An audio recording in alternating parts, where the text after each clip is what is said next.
Hello बच्चों, आज बात करेंगे गति के तीसरे नियम की अपने पाठ बल तथा गति के नियम में। जैसे कि हर बार वर्कशीट की शुरुआत एक प्रश्न से होती है, तो इस बार भी एक प्रश्न है आपके सामने। आपने बताया था, ये बच्चा पूछ रहा है कि या बल हमेशा जोड़े में होते हैं जो विपरीत दिशा में दो अलग अलग वस्तुओं पर कार्य करते हैं। ऐसा क्यों होता है कि बल हमेशा जोड़े में होते हैं? तो उसकी दीदी क्या जवाब देती हैं, ज्ञान यह सच है कि बल हमेशा जोड़े में होते हैं और एक दूसरे के विपरीत कार्य करते हैं। यह गति के तीसरे नियम पर आधारित है। अब ये गति के तीसरे नियम पर चलने से पहले मैं आपको कुछ पिक्चर्स दिखाना चाहती हूँ जिनसे आपको काफ़ी कुछ क्लैरिटी मिल जाएगी और आप गति के तीसरे नियम के बारे में खुद ही बता पाएंगे या अपने मन में सोच पाएंगे। यहाँ देखिए, एक चित्र में दिखाई दे रहा है और ऐसा आपने भी बहुत बार अनुभव किया होगा कि एक व्यक्ति जब ये नाव से अपना पैर बाहर ज़मीन की ओर रखने की कोशिश करता है, तो वह जब बाहर की ओर अपना बल लगाता है तो उसका रिएक्शन, एक बल उसने आगे की ओर अपना एक्शन दिया, अपना बल लगाया, तो उसकी जो प्रतिक्रिया हुई, इस एक्शन को हम बोलेंगे क्रिया, और इसके बदले में जो बराबर का बल विपरीत दिशा में लगेगा उसे कहेंगे प्रतिक्रिया। इस क्रिया के बदले में ये प्रतिक्रिया हुई, दोनों की दिशा अलग है। अगर क्रिया आगे की दिशा में हुई है तो प्रतिक्रिया पीछे की दिशा में होगी और इन दोनों की मात्रा बराबर रहेगी। ऐसा करने पर ये जो नाव है ये पीछे की तरफ धकेल दी जाएगी जब व्यक्ति नाव से बाहर आने की कोशिश करेगा। दूसरी पिक्चर पर चलते हैं। इसमें सबसे पहले हम यहाँ ये देखते हैं कि जैसे एक व्यक्ति, जब हम सड़क पर ज़मीन पर चलने के लिए अपना एक्शन, अपनी क्रिया, यानी कि हम अपना बल लगाते हैं, फोर्स ऑन द ग्राउंड, यानी कि हमने ज़मीन पर बल लगाया, कौन सी दिशा में? पीछे की दिशा में। और ज़मीन ने भी हम पर उतना ही बल लगाया लेकिन आगे की दिशा में लगाया। यानी कि ये क्रिया है, जो ज़मीन पर हम बल लगा रहे हैं वो क्रिया है, और जो ज़मीन हम पर बल लगा रही है, ज़मीन द्वारा जो हम पर बल लग रहा है हमारी क्रिया के फलस्वरूप, वो उसे कहेंगे प्रतिक्रिया। ज़मीन द्वारा जो हम पर बल लग रहा है इसे कहेंगे प्रतिक्रिया, और इस प्रतिक्रिया के कारण ही हम आगे की ओर चल पाते हैं। जब हम ज़मीन पर पीछे की दिशा में बल लगाएंगे उसे क्रिया कहेंगे, और उस क्रिया के फलस्वरूप ज़मीन द्वारा हम पर बल लगाया जाएगा जिसे प्रतिक्रिया कहते हैं, तभी हम आगे की ओर चल पाते हैं। ऐसा ही और हम देखेंगे, जैसे कि नाव चलाने के लिए इस लड़की द्वारा, आप देख रहे हैं ये जो चापू है, इसमें ये बल लगा रही है पानी पर पीछे की ओर, तो पानी इस पर बल लगा रहा है, यानी इस टापू पर, इस नाव पर। ये पूरी चीज़ जब जो है ना, अब एक वस्तु बन गई, ये बल लगा रही है पानी पर पीछे की ओर, इसे कहेंगे क्रिया। और इस क्रिया के फलस्वरूप जो पानी द्वारा इस पूरी चीज़ पर, नाव समेत, इस लड़की समेत, इस चापू समेत जो बल लग रहा है आगे की दिशा में, इसे कहेंगे प्रतिक्रिया। और इसी के कारण ही आगे की तरफ नाव धकेलती है या आगे की ओर चलती है। ये दोनों बराबर हैं, मात्रा में बराबर हैं, दोनों की वैल्यू बराबर है और दिशा बिल्कुल विपरीत है। तो इस तरह के कई उदाहरण हैं। जैसे अब यहाँ रॉकेट की बात कीजिए कि रॉकेट में जब यहाँ पर ईंधन जलता है तो बहुत सारी गैसेस बड़ी तेज़ी से नीचे की ओर निकलती हैं। अब ये बल लग रहा है नीचे की ओर, इसे कहेंगे क्रिया। और ज़मीन जो है जिस पर कि अभी बल लगा, क्रिया के रूप में बल लगा, वह इस रॉकेट पर विपरीत दिशा में बल लगाएगी ऊपर की तरफ। ये है प्रतिक्रिया, और तभी इस रॉकेट को बल मिलेगा और ये ऊपर की ओर चलना शुरू कर देगा। यहाँ भी देख सकते हैं, जैसे कि इस लड़की ने दीवार पर अपना बल लगाया। आपने भी कभी, आपने आपको इमेजिन करिए कि आप दीवार पर बल लगा रहे हैं। अब दीवार हिलेगी तो नहीं, लेकिन दीवार भी आप पर बल लगाएगी, आप भी पीछे की ओर धकेले। ऐसा लगता है कोई धक्का दे रहा है। और यहाँ पर स्केटबोर्ड कर करके हम ऐसी एक्टिविटी कर सकते हैं जिससे ये पता चलेगा आप मूव हो रहे हैं आगे की तरफ। अगर आपने दीवार की ओर पीछे की तरफ धक्का मारा, दीवार को जैसे धक्का लगा रहे हैं आप, तो दीवार भी उतना ही बल हम पर लगाएगी आगे की ओर। तो हमारे ये जो पहिए हैं ये हमें आगे की ओर धकेलेंगे। तो इसी तरह के कई और उदाहरण हैं जिनके बारे में हम बात कर सकते हैं। यहाँ देखते हैं, जैसे अब सपोज करिए कि दो बच्चे हैं और ये स्केटबोर्ड पर, ये पहियों पर स्केटबोर्ड पर हैं दोनों के दोनों। ये स्केटबोर्ड से के द्वारा ये एक्टिविटी क्यों की जाती है? ताकि उसका इफेक्ट नज़र आए, जो भी चीज़ अब ये एक्शन करेंगे। अब इन दोनों ने अपने आप को यहाँ पर बल लगाया, ये इस दिशा में बल लगा रहा है और ये मान लीजिए कि ये हमारा जो है लेफ्ट हाथ है और ये राइट हाथ है। तो ये जो पहला व्यक्ति है ये आपका बल लगा रहा है राइट टू लेफ्ट, है ना। और जब ये राइट टू लेफ्ट बल लगाएगा तो एक प्रतिक्रिया होगी जिसमें इसका स्केटबोर्ड इसको पीछे की तरफ धकेलेगा, यानी लेफ्ट टू राइट, बाएं से दाएं। अगर हम यहाँ दूसरे व्यक्ति की बात करें तो ये लेफ्ट टू राइट बल लगा रहा है, यहाँ पर ये इस तरफ बल लगा रहा है, तो प्रतिक्रिया जो है वो पीछे की तरफ होगी, इसके स्केटबोर्ड इसे पीछे की तरफ धकेलेंगे।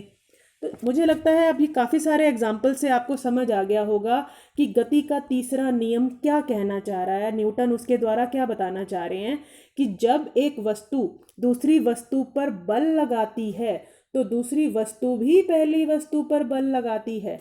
ये दोनों विरोधी बल मात्रा में बराबर पर दिशा में विपरीत होते हैं। Got it?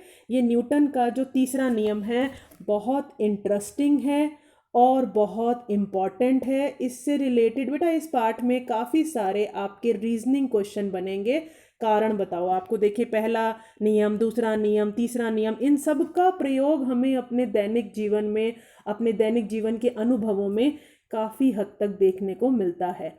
तो गति का तीसरा नियम, इनकी परिभाषा, इनके स्टेटमेंट्स आ सकती है और इनसे रिलेटेड जितने भी हमारे डेली लाइफ के एक्सपीरियंसेस हैं, अनुभव हैं, उन पर कारण बताओ करके क्वेश्चन आ सकता है 2 मार्क्स में। और जो इनकी स्टेटमेंट्स हैं ये ज़्यादातर 1 या 2 मार्क्स में पूछी जाती हैं। तो तीसरा नियम क्या कहता है न्यूटन का कि जब एक वस्तु दूसरी वस्तु पर बल लगाती है तो दूसरी वस्तु भी पहली वस्तु पर बल लगाती है। यह दोनों विरोधी बल मात्रा में बराबर पर दिशा में विपरीत होते हैं। पहले बल को क्रिया और दूसरे बल को प्रतिक्रिया कहते हैं। इसमें यहाँ एक उदाहरण और दिया हुआ है कि जैसे आप फुटबॉल के ऊपर किक मारने के लिए जो बल लगाते हैं उसे हम क्रिया कहते हैं। उस बल स्वरूप फुटबॉल तो दूर चली जाती है। मान लो आपने पत्थर को किक मार दी तो पत्थर भी हल्का फुल्का हिल सकता है, डिपेंड करता है कि वो कितना भारी है। लेकिन फुटबॉल या वो पत्थर भी हमारे पैर पर प्रतिक्रिया यानी कि उल्टा बल लगाता है। अगर बॉल को आपने आगे धकेला तो बॉल आपको पीछे की तरफ बल लगाएगी, जिसके कारण आपको अपने पैर में कुछ झटका, कुछ एक ऐसा हल्का फुल्का सा, अगर हल्की बॉल है तो हल्का बल और ज़्यादा भारी चीज़ है तो ज़्यादा बल महसूस होगा, जिसके कारण कभी कभी चोट या दर्द भी महसूस होता है। और यहाँ पर जो दिए हुए हैं ये सारे वही उदाहरण है बेटा, जैसे नाव का या ये आपका रॉकेट वाला या चलने वाला, ये सब मैंने अभी आपके साथ दूसरी पिक्चर्स में डिस्कस किए हैं। और अब हम यहाँ बात करते हैं गति का तीसरा नियम। इसमें आपका कुछ एक ऑब्जर्वेशन, एक एक्टिविटी के द्वारा बताया जाएगा। प्रत्येक क्रिया के समान एक विपरीत प्रतिक्रिया होती है और यह 2 विभिन्न वस्तुओं पर कार्य करती है।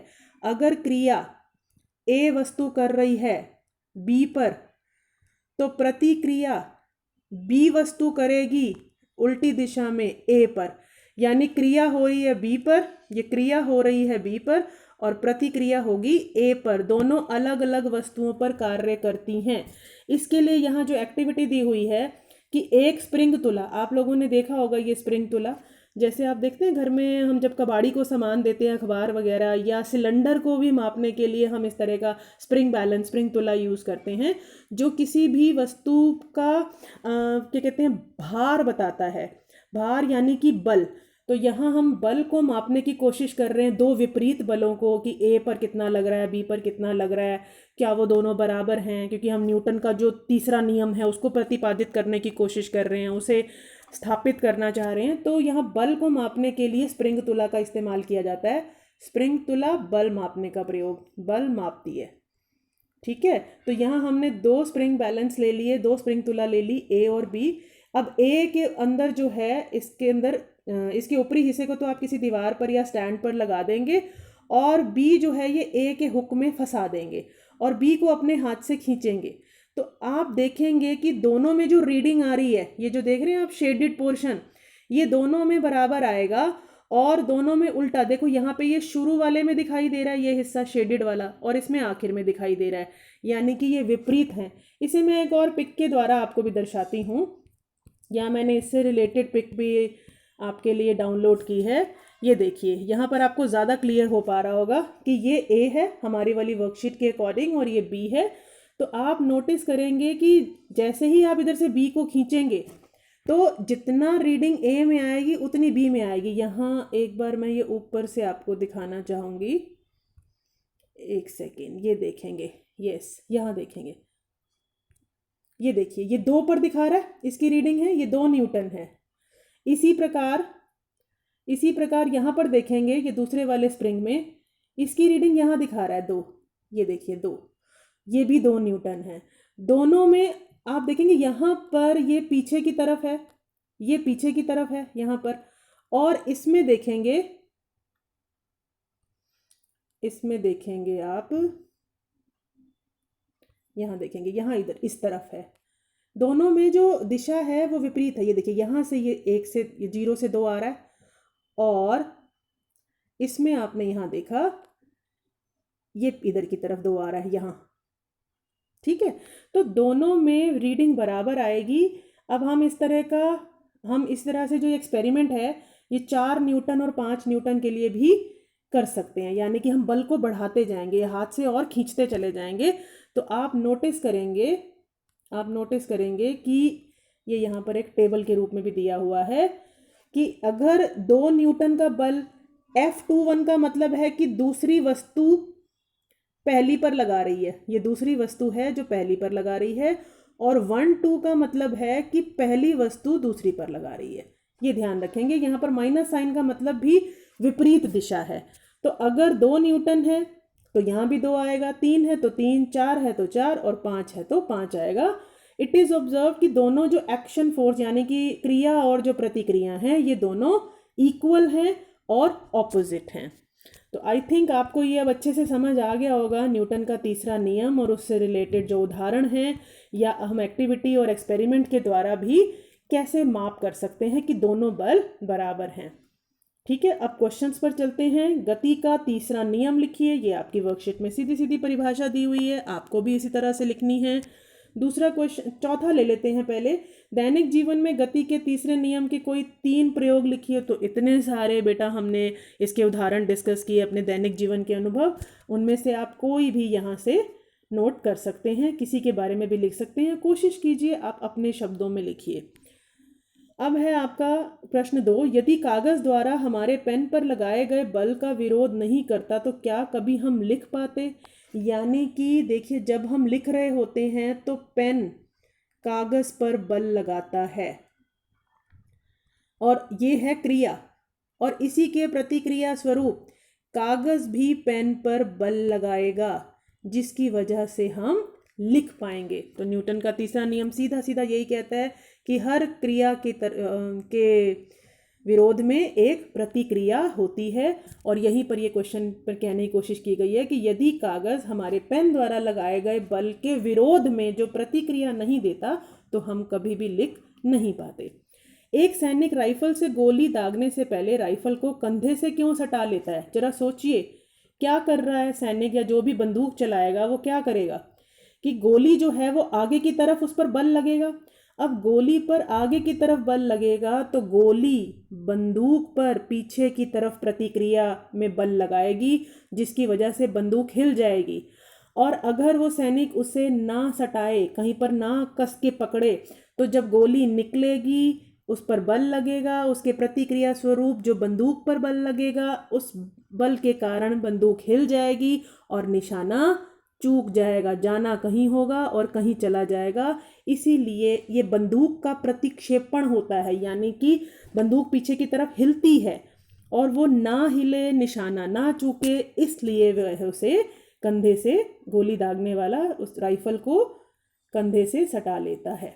अब तीसरा है, गति के तीसरे नियम की मदद से हमारे चलने की प्रक्रिया को समझाइए। तो इसके लिए मैंने आपको यहाँ पर ये चित्र दिखाया था कि जब हम चलते हैं तो हमारे पैर ज़मीन पर, या यूँ कह लीजिए हमारे पैर या हमारा शरीर किस पर बल लगाता है? ज़मीन पर। किस दिशा में? पीछे की ओर। और प्रतिक्रिया क्या होती है फिर इसी बल की? भाई न्यूटन का तीसरा नियम कहता है हर क्रिया के फलस्वरूप एक प्रतिक्रिया होगी। उसमें क्या होगा कि ज़मीन हम पर यानी हमारे शरीर पर बल लगाएगी आगे की ओर, और हम तभी चल पाएंगे। ये विरोध करती है उसका, उल्टा करती है उससे। ठीक है, क्लियर? तो आई थिंक अब आपको ये क्वेश्चंस अच्छे से समझ आ गए होंगे। आप वर्कशीट प्रॉपरली कर पाएंगे। इन क्वेश्चंस को काफ़ी हेल्प मिली होगी। साथ साथ रिवाइज कीजिए, be regular, be on time.